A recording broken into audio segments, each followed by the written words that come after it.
Right, so this is the Spekboom, Afrikaans. You can see they made a beautiful hedge here in the botanical garden in Pretoria of it.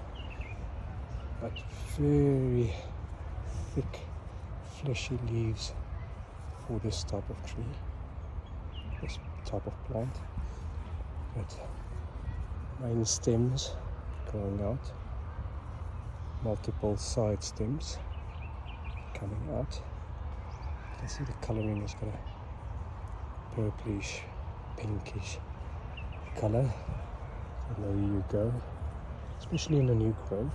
I found down the bottom it gets more like a barkish tree stem, but not too thick, but definitely very succulent.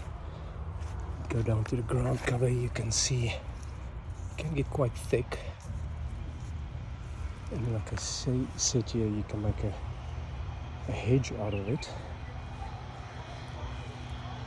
Very good for carbon absorption. It's the one thing that it's probably become known for over the last number of years, is its ability to extract carbon from the atmosphere. See here different names in English: pork bush, elephant's food, Spekboom in Afrikaans, Portulacaria family, Portulacaria, I imagine, afra. Right. Evergreen, as you can see, game do love to eat it. You see elephants and tortoises are fond of it. And then, yeah, people eat leaves that have a sour, tart flavor. I haven't eaten anything. Let me try one.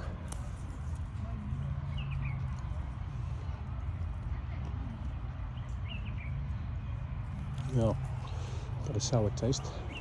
Tastes like a liqueur. That's a little bit. I tried quite. But actually not bad.